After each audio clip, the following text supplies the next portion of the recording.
Capítulo 15. 3 meses depois, março de 2014. Na sala de espera, ele tem que preencher um questionário. As cadeiras são de cores vivas, dispostas ao redor de uma mesa de centro com um brinquedo infantil de ábaco. Já que a mesa de centro é baixa demais para que se debruce e a use como apoio para escrever nas folhas, ele as põe no colo, atrapalhado. Na primeiríssima questão, ele fura a página com a caneta esferográfica e deixa um pequeno rasgo na folha. Ele ergue o rosto para a recepcionista, que lhe deu um formulário, mas ela não está atenta. A segunda pergunta é intitulada Pessimismo. Ele tem que circular o número ao lado de uma das seguintes afirmações. 0. Não sinto desânimo em relação ao meu futuro. 1. Me sinto mais desanimado em relação ao meu futuro do que antigamente. 2. Não tenho a expectativa de que as coisas deem certo para mim. 3. Sinto que meu futuro é desanimador e só vai piorar. Ele tem a impressão de que todas essas afirmações poderiam ser verdades plausíveis ou que mais que uma poderia ser verdade ao mesmo tempo. Põe a ponta da caneta entre os dentes ao ler a quarta frase, que por algum motivo foi qualificada com um 3. Connell tem uma sensação de coceira na cartilagem do nariz, como se a frase o chamasse. É verdade. Sente que seu futuro é desanimador e só vai piorar. Quanto mais pensa nisso, mais se identifica. Nem precisa refletir sobre o assunto, pois sente. A sintaxe parece ter se originado dentro dele.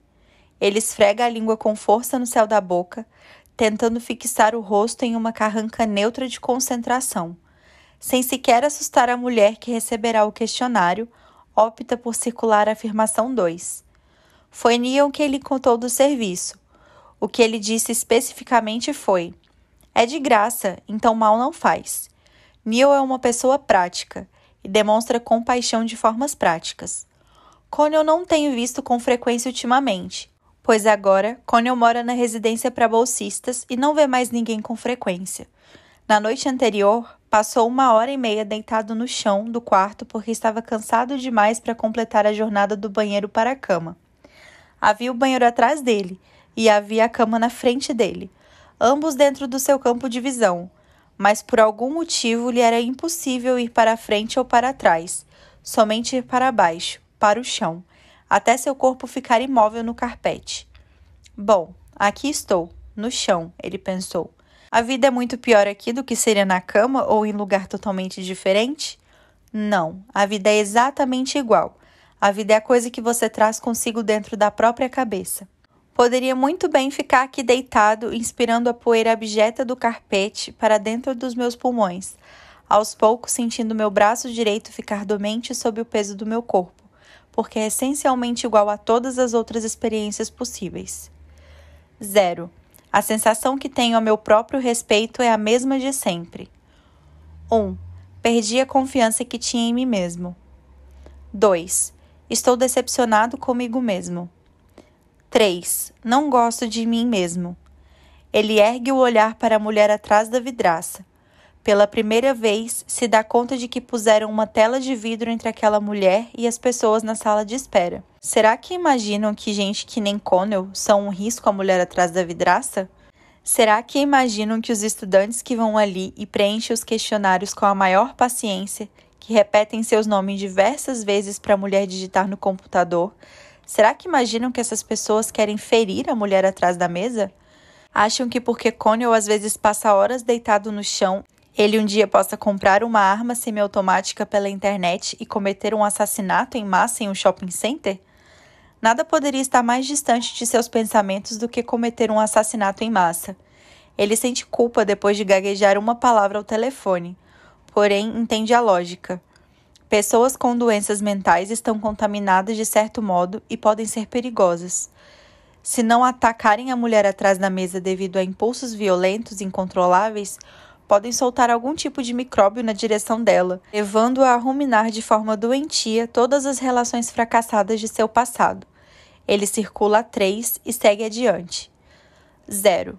Não penso nunca em me matar. 1. Penso em me matar, mas não levaria a ideia adiante. 2. Eu gostaria de me matar. 3. Eu me mataria caso tivesse oportunidade. Ele dá uma olhada na mulher outra vez. Não quer se confessar para ela, uma completa estranha, que gostaria de se matar. Na noite anterior, no chão, fantasiou ficar deitado completamente impassível até morrer de desidratação, por mais tempo que demorasse. Talvez dias, mas dias relaxantes em que não teria que fazer nada ou se concentrar muito. Quem encontraria seu corpo? Não importava. A fantasia depurada por semanas de repetição termina no momento de sua morte. A pálpebra serena silenciosa que se fecha sobre tudo para sempre. Ele circula a afirmação 1. Depois de finalizar o resto das perguntas, todas elas extremamente pessoais e a última a respeito de sua vida sexual, ele dobra as folhas e as entrega à recepcionista. Ele não sabe o que esperar entregando essas informações muito confidenciais a uma estranha. Engole em seco e sua garganta está tão apertada que dói. A mulher pega as folhas, como se ele estivesse entregando um trabalho de faculdade atrasado, e lhe dá um sorriso brando, cordial. Obrigada, ela diz. Agora você espera chamar seu nome. Ele fica parado ali, hesitante. Nas mãos, ela detém as informações mais particulares que ele já dividiu com alguém. Ao ver sua indiferença, ele sente o ímpeto de pedir o formulário de volta, como se pudesse ter entendido mal a natureza daquela troca. E talvez devesse preenchê-lo de outra forma depois de tudo. Na realidade, ele diz, ok. Ele se senta novamente. Passando um tempo sem que nada aconteça, o estômago está fazendo um ruído baixinho de ganido porque não tomou o café da manhã. Ultimamente tem estado muito cansado para cozinhar a própria comida à noite. Então se pega se inscrevendo no jantar do site dos bolsistas e comendo o que é oferecido no restaurante universitário. Antes da refeição, todo mundo se levanta para fazer a prece, recitada em latim. Então a comida é servida por outros alunos, todos vestidos de preto para diferenciá-los dos alunos de resto idênticos que são servidos.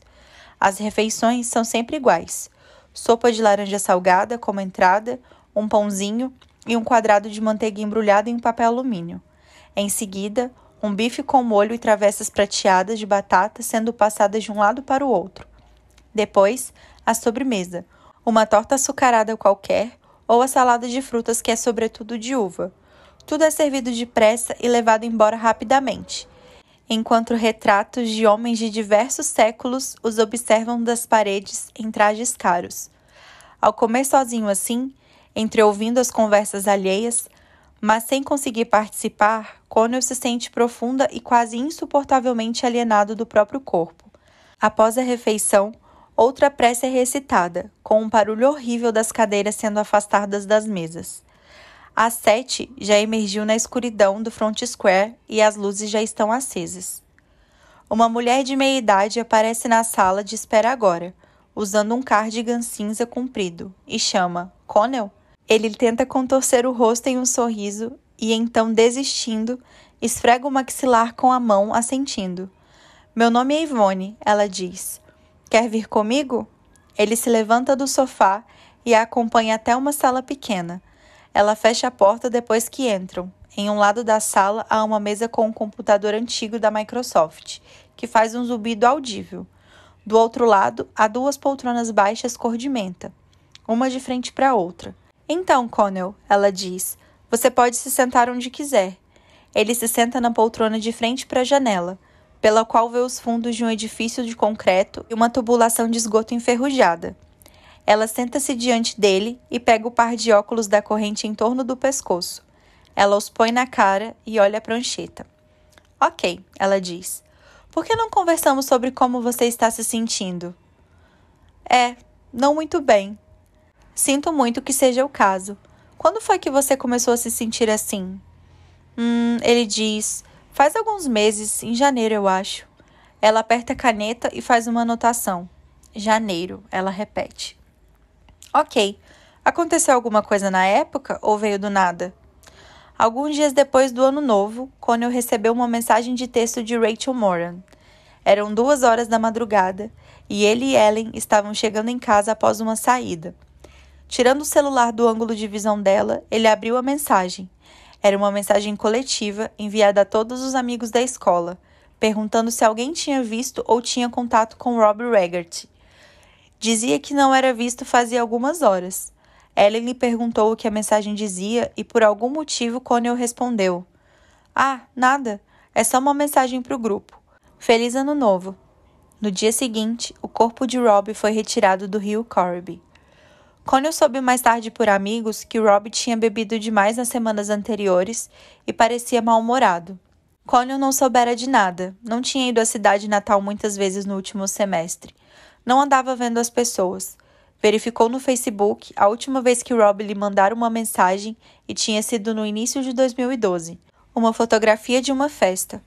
Connell aparecia com o braço em volta da cintura de Teresa, amiga de Marianne.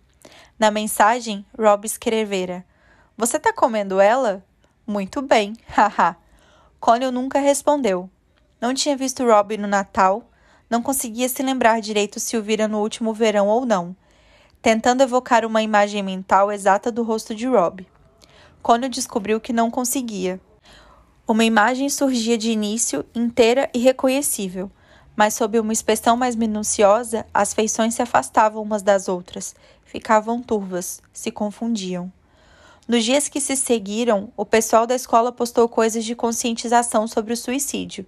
Desde então, o estado mental de Connell vem constantemente, semana após semana, se deteriorando. A ansiedade antes crônica e de baixo grau, que servia como uma espécie de impulso inibidor polivalente, se tornou forte. Suas mãos começam a formigar quando tem de estabelecer interações insignificantes, como pedir café ou responder a uma pergunta em aula. Uma ou duas vezes teve grandes ataques de pânico.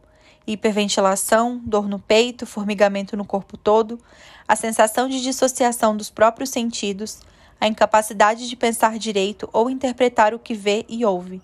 As coisas começaram a parecer e soar diferentes, mais lentas, artificiais, irreais. Na primeira vez em que aconteceu, achou que estava pirando, que todo o referencial cognitivo com que compreendia o mundo havia se desintegrado para sempre. E dali em diante tudo seria apenas sons e cores distintos. Mas passou depois de alguns minutos e ele ficou deitado no colchão, ensopado de suor. Agora, ele ergue os olhos para Yvonne, a pessoa designada pela universidade para escutar seus problemas em troca de dinheiro. "Um dos meus amigos cometeu suicídio em janeiro", ele relata, um amigo da escola. "Ah, que triste, sinto muito por isso, Connell. A verdade é que não mantivemos contato na faculdade. Ele estava em Galloway, e eu aqui e tal. Acho que sinto culpa porque não tinha contato mais frequente com ele." "Dá para entender", diz Yvonne, "mas por mais triste que você sinta por conta do seu amigo, o que aconteceu com ele não é culpa sua. Você não é responsável pelas decisões que ele tomou." Nunca nem respondi a última mensagem que ele mandou. Assim, isso foi há anos, mas eu nem respondi. Sei que deve ser muito doloroso para você, é claro que é muito doloroso. Você sente que perdeu a oportunidade de ajudar alguém que estava sofrendo. Connell faz que sim, calado, e esfrega os olhos. Quando se perde alguém por suicídio, é natural se perguntar se você poderia ter feito alguma coisa para ajudar a pessoa, Yvonne explica. Tenho certeza que de todo mundo na vida, seu amigo está se fazendo essas mesmas perguntas. Mas pelo menos outras pessoas tentaram ajudar. A declaração soa mais agressiva ou mais persuasiva do que Connell pretendia. Ele se surpreende ao ver que, em vez de responder diretamente, Yvonne só o fita.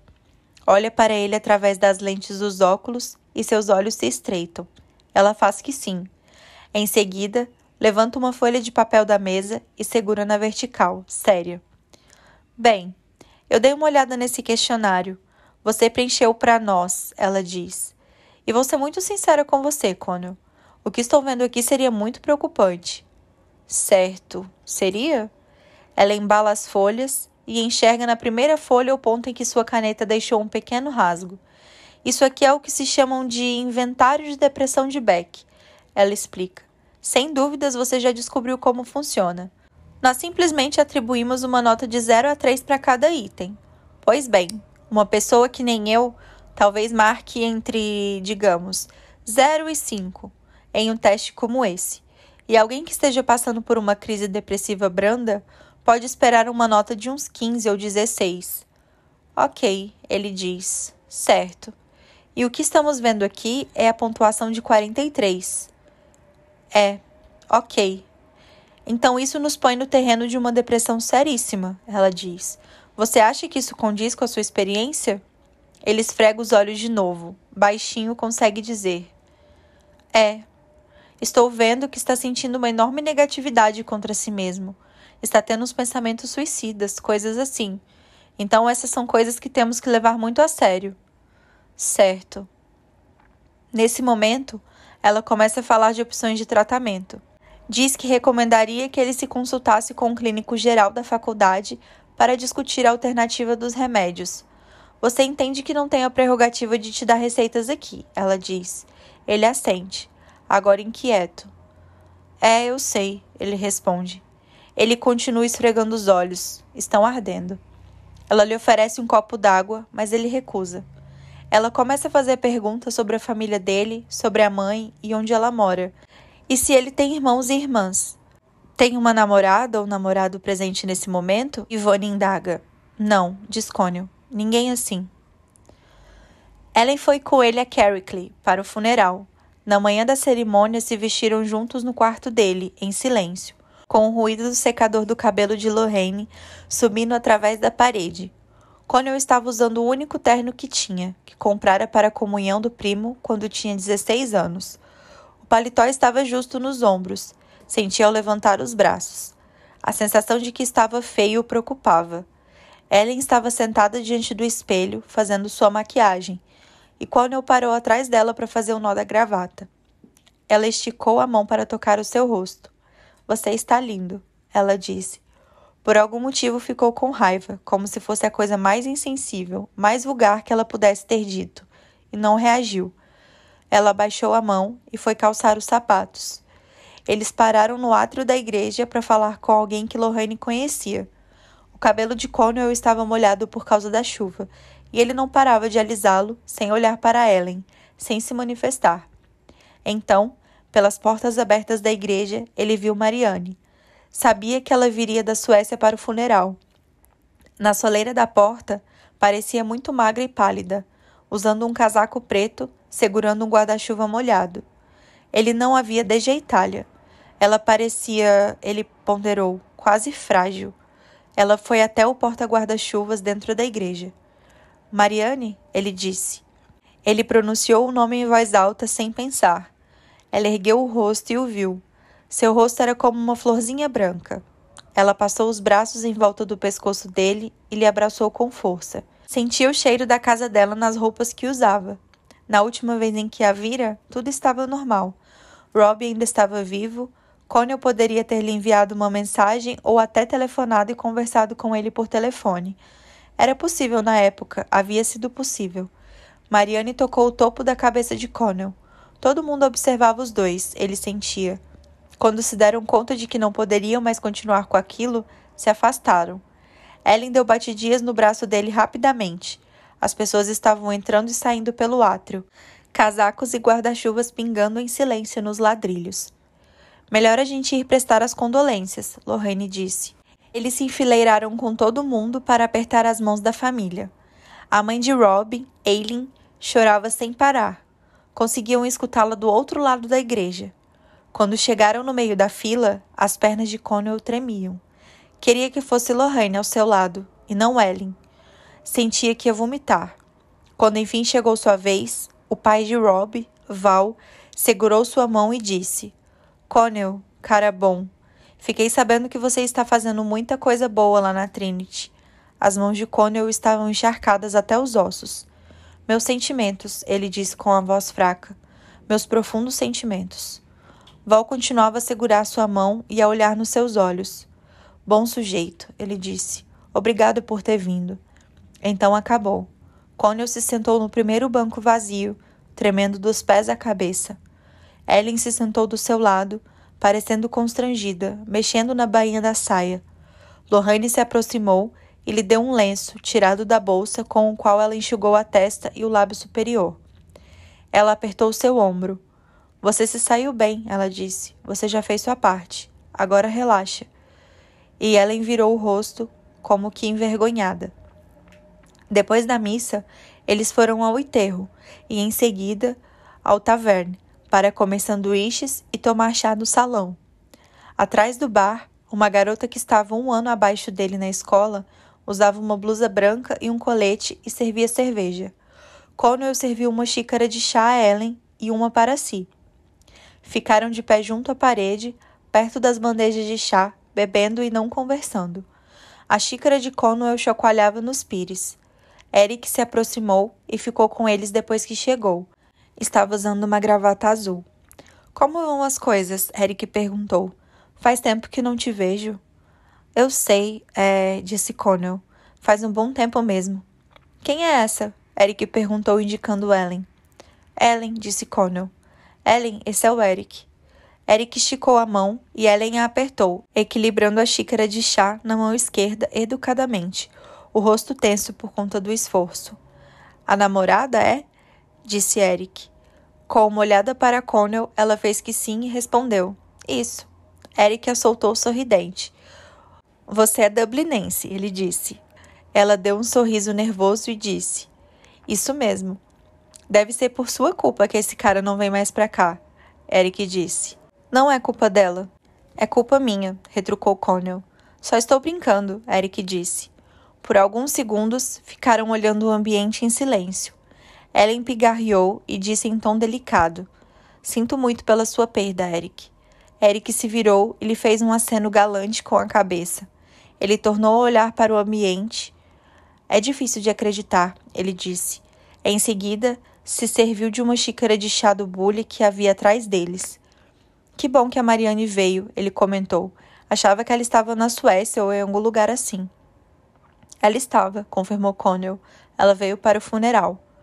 Ela emagreceu muito, não foi? Eric tomou um bocado de chá e engoliu, estalando os lábios. Marianne, se livrando de outra conversa, se dirigiu à bandeja de chás. Aí está ela, disse Eric. Muita bondade sua ter vindo lá da Suécia, Marianne. Ela agradeceu e começou a servir uma xícara de chá, declarando que era bom vê-lo. Você já conhece a Ellen? Eric perguntou. Marianne pôs a xícara de chá no pires. Claro que sim, ela disse. Nós fazemos faculdade juntas. Tudo amistoso, espero eu, declarou Eric. Quer dizer, sem rivalidade. Você se comporte, disse Marianne. Connell observou Marianne servindo chá, seu jeito sorridente, se comporte, e ficou encantado com sua naturalidade, seu jeito sereno de caminhar pelo mundo. Não era assim na escola, era exatamente o contrário.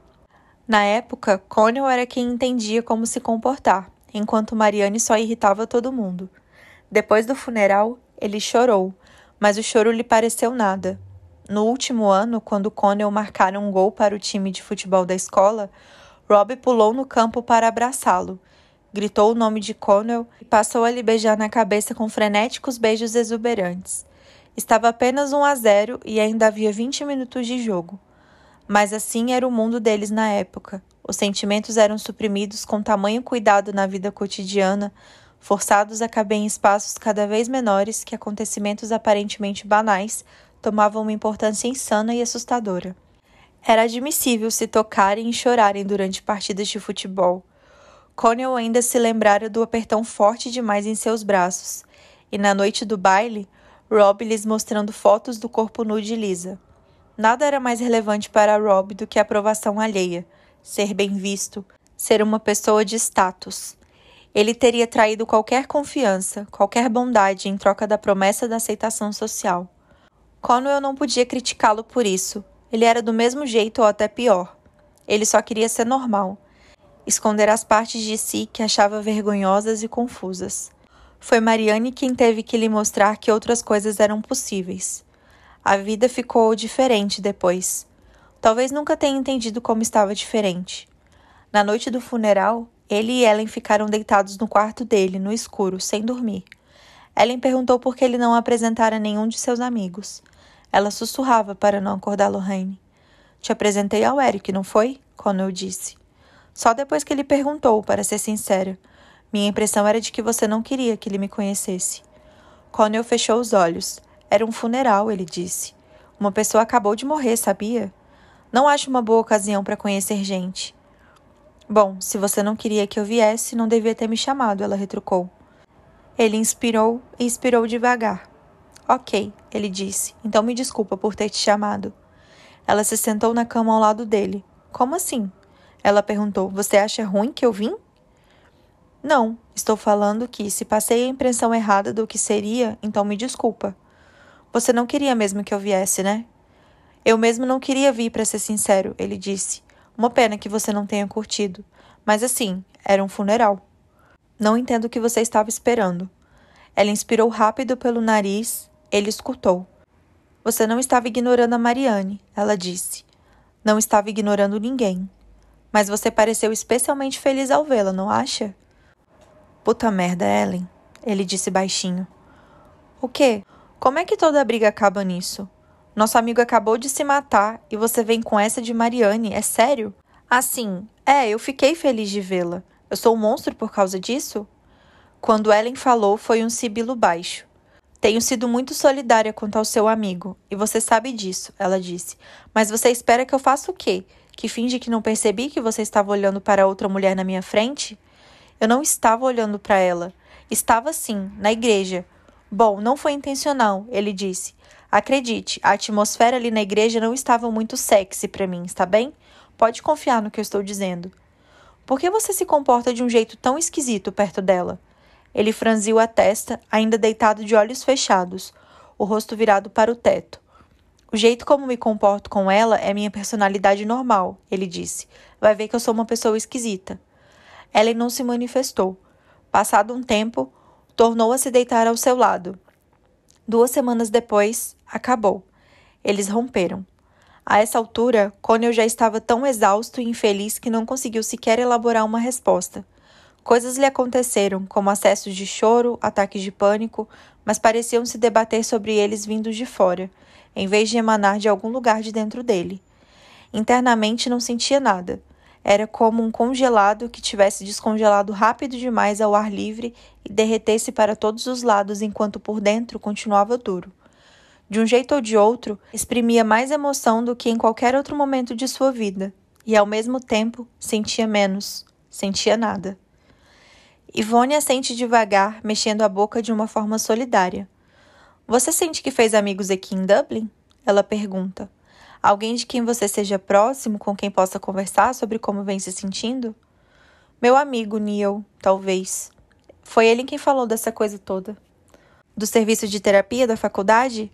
É, diz Connell. Bem, que bom. Ele está cuidando de você. Neil. Ok. E ele também está aqui em Trinity? Connell tosse, limpando a sensação de secura da garganta, e diz... tem outra amiga de quem eu estaria muito próximo, mas ela está fazendo intercâmbio este ano. Amiga da faculdade? Bem, nós estudamos juntos na escola, mas ela também veio para Trinity, Mariane. Ela conhecia o Rob e tudo, nosso amigo que morreu, mas ela está morando fora esse ano, como eu expliquei. Ele veio Ivone anotar o nome no bloco, os declives altos do M maiúsculo. Agora ele fala com Mariane por Skype, quase todas as noites. Às vezes depois do jantar e outras vezes tarde, quando ela volta para casa após uma festa. Nunca conversaram sobre o que aconteceu na Itália. Sente-se grato por ela nunca ter abordado o assunto. Quando se falam, o fluxo do vídeo é de alta qualidade, mas frequentemente desincronizado com o áudio, o que lhe dá a percepção de Mariane como imagem em movimento, uma coisa a ser olhada. O pessoal da faculdade vem falando coisas dela desde que viajou. Connell não tem certeza se ela sabe disso ou não, que gente como Jimmy tem dito. Connell não é amigo de verdade dessas pessoas e só ouviu falar. Um cara bêbado em uma festa disse que ela curtia coisas estranhas e que havia fotos dela na internet. Connell não sabe se é verdade a história das fotos. Ele procurou o nome dela na internet, mas nunca apareceu nada. Ela é uma pessoa com quem você poderia conversar sobre o que está sentindo? Ivone diz. Ela tem me dado muito apoio. Ela... É difícil de descrever se você não a conhece. É muito inteligente, muito mais inteligente do que eu. Mas eu diria que vemos o mundo de um jeito bem parecido. E passamos a vida inteira morando no mesmo lugar, obviamente. Então é meio diferente estar longe dela. Parece ser difícil. Não tem muita gente com quem meu santo bate, ele diz. Eu luto contra isso, entende? Você acha que é um problema recente ou já era conhecido? Imagino que seja conhecido. Eu diria que na escola às vezes tinha sensação de isolamento ou coisa assim. Mas as pessoas gostavam de mim e tudo. Aqui eu tenho a impressão de que as pessoas não gostam tanto assim. Ele se cala e Yvonne parece reconhecer a pausa e não o interrompe. Que nem com Rob, esse meu amigo que morreu, ele diz. Não diria que nosso santo batia muito nem nada, mas éramos amigos. Claro. Não tínhamos muitas afinidades, em termos de interesse, sei lá. E no lado político das coisas, provavelmente não tínhamos as mesmas opiniões. Mas na escola, esse tipo de coisa não importa tanto. Fazíamos parte do mesmo grupo, então éramos amigos, sabe? Compreendo, diz Yvonne. E ele fez umas coisas das quais eu não era fã. Com as meninas, o comportamento dele era meio ruim de vez em quando. Sabe, nós tínhamos uns 18 anos, todos agimos como idiotas, mas acho que eu considerava essas coisas meio alienantes.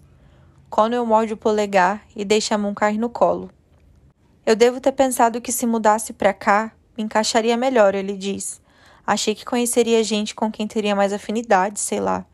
Mas, sinceramente, o pessoal daqui é muito pior do que o pessoal que eu conhecia na escola. Assim, todo mundo vive comparando quanta grana os pais ganham, e eu estou sendo literal nisso, já vi acontecer. Ele respira, sentindo que está falando rápido demais e com detalhes demais, mas relutando em parar.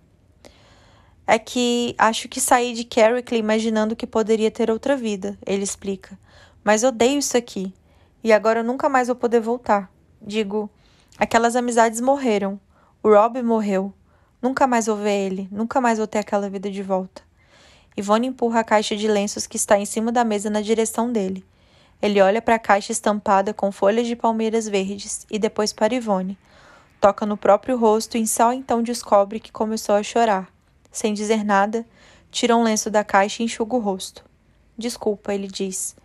Yvonne está fazendo contato visual. Ele continua sem saber se ela estava prestando atenção nele, se compreendeu ou tentou compreender o que ele disse. O que a gente pode fazer aqui na terapia é tentar trabalhar os seus sentimentos e os seus pensamentos e comportamentos, ela diz. Não temos como mudar a sua situação, mas podemos mudar como você reage à situação. Entende o que eu estou falando? Entendo. A essa altura da sessão, ele passa folhas impressas ilustradas com enormes setas caricaturais que apontam para várias caixas de texto. Ele as pega e finge ter a intenção de preenchê-las depois. Também lhe entrega folhas xerocadas sobre o enfrentamento da ansiedade, que ele finge que lerá. Ela imprime um recado que ele deve entregar ao serviço de saúde da faculdade, informando que ele tem depressão, e ele diz que vai voltar para fazer outra sessão dali 2 semanas. Depois vai embora do consultório. Algumas semanas atrás, Connell foi à leitura pública de um escritor que visitava a faculdade. Sentou-se sozinho no fundo do auditório, envergonhado, porque a leitura estava com uma plateia esparsa e todo mundo estava em grupos. Era um dos salões grandes sem janelas do prédio de artes, com mesas dobráveis acopladas a cadeiras. Um dos palestrantes fez um panorama breve e bajulador da obra do escritor. E então, o próprio sujeito, um cara jovem, cerca de 30 anos, se postou diante do átrio e agradeceu à faculdade pelo convite. A essa altura, Connell já estava arrependido de sua decisão de comparecer. Tudo no evento era sisudo e clichê, desprovido de energia. Não sabia por que tinha ido.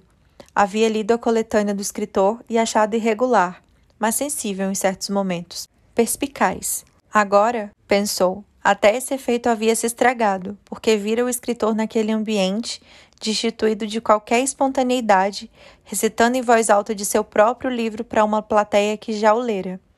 A dureza de sua atuação fazia com que as observações do livro parecessem falsas, afastando o escritor das pessoas sobre as quais escrevia, como se as observasse apenas para poder falar delas para os alunos da Trinity. Connell não conseguia pensar em um motivo para estes eventos literários acontecerem, que contribuição davam, ou o que significavam. Só quem comparecia era quem queria ser do tipo que comparecia. Depois, uma pequena recepção com vinho foi montada ao lado de fora do auditório. Connell queria ir embora, mas se viu preso por um grupo de estudantes que falava alto. Quando tentava forçar sua passagem, uma delas disse: "Ah, ei, Connell!" Ele a reconheceu, era Sadie. Fazia algumas de suas matérias de inglês, que disse na cara dele que era um gênio no primeiro ano. Ei, ele respondeu. Curtiu a leitura? Ele deu de ombros. Foi legal, ele disse. Sentia ansiedade e queria ir embora, mas ela não parava de falar. Ele esfregava a palma das mãos na camiseta. Você não ficou pasmo? Ela perguntou. Sei lá, não entendo qual é a relevância dessas coisas. Das leituras? É, disse Connell. Sabe, eu não entendo para que elas servem. Todo mundo virou o rosto de repente e Connell se virou para acompanhar o olhar dos outros. O escritor havia emergido do auditório e se aproximava deles. Olá, Sadie, ele disse. Connell não havia intuído nenhuma relação pessoal entre Sadie e o escritor, e se sentiu um idiota por ter dito o que disse. Você lê de um jeito muito maravilhoso, elogiou Sadie. Irritado e cansado, Connell deu um passo para o lado para que o escritor se unisse ao círculo e começou a se afastar. Então Sadie segurou seu braço e disse: Connell estava falando que não entende para que servem as leituras. O escritor lançou um olhar vago na direção de Connell e assentiu. É isso mesmo, ele disse. São chatas, não são? Connell percebeu que o toque artificial de sua leitura parecia caracterizar seu modo de falar e também os movimentos, e se sentiu mal por atribuir uma visão tão negativa da literatura a alguém que talvez fosse apenas desajeitado. Bom, nós gostamos, disse Sadie. Qual é o seu nome? É Connell de quê? Perguntou o escritor. Connell Waldron. O escritor assentiu. Pegou uma taça de vinho tinto da mesa e deixou que os outros continuassem a conversa. Por alguma razão, embora a oportunidade de ir embora tivesse enfim se apresentado, Connell permaneceu ali. O escritor engoliu um pouco de vinho e olhou para ele de novo. Gostei do seu livro, disse Connell. Ah, obrigado, disse o escritor. Você vai ao Stag's Head para tomar um drink? Acho que é para lá que o pessoal está indo. Só foram embora do Stag Head naquela noite quando o bar fechou. Tiveram uma discussão amigável sobre literaturas, apesar de Connell não ter falado muito. O escritor tomou seu partido, o que o agradou. Mais tarde, perguntou a Connell de onde ele era, e Connell lhe disse que era de Sligo, de um lugar chamado Carrickley. O escritor assentiu. Sei, ele disse. Tinha uma pista de boliche lá, já não deve existir mais há alguns anos. Connell disse rápido demais. Comemorei um aniversário meu lá quando era pequeno, no boliche. Mas já fechou, obviamente, como você falou. O escritor deu um golinho na cerveja e disse. O que você está achando de Trinity? Está gostando? Connell olhou para a Sadie do outro lado da mesa, as pulseiras colidindo no pulso. Meio difícil se adaptar, para ser sincero, Connell disse. Ruim, ele disse. Você pode fazer disso uma primeira coletânea. Connell riu. Olhou para o colo. Ele sabia que era só uma piada, mas era uma ideia boa, de que talvez não estivesse sofrendo em vão. Ele sabe que muitas das pessoas literárias da faculdade veem os livros principalmente como uma forma de parecerem cultas. Quando alguém mencionou o Stag Head, as manifestações daquela noite contra a austeridade, Sadie levantou os braços e disse: Nada de política, por favor. A avaliação inicial feita por Connell a respeito da leitura não foi refutada. Era cultura como representação de classe, literatura fetichizada por sua capacidade de levar pessoas instruídas em falsas jornadas emocionais para que depois se sintam superiores a pessoas sem instrução, cujas jornadas emocionais gostaram de ler. Ainda que o escritor fosse uma boa pessoa, e embora seu livro fosse realmente perspicaz, todos os livros eram, no final das contas, vendidos como símbolos de status, e todos os escritores participavam em alguma medida desse marketing. Supunha-se que era assim, que a história ganhava dinheiro. A literatura, como parecia nessas leituras públicas, não tinha potencial como forma de resistência nem nada disso. Porém, eu fui para casa aquela noite e releu algumas anotações que andava fazendo para um novo conto, e senti uma velha batida de prazer dentro do corpo, como assistir um gol perfeito, com o movimento rumorejante da luz através das folhagens, um fraseado musical da janela de um carro que passa. A vida propicia esses momentos de alegria, apesar de tudo.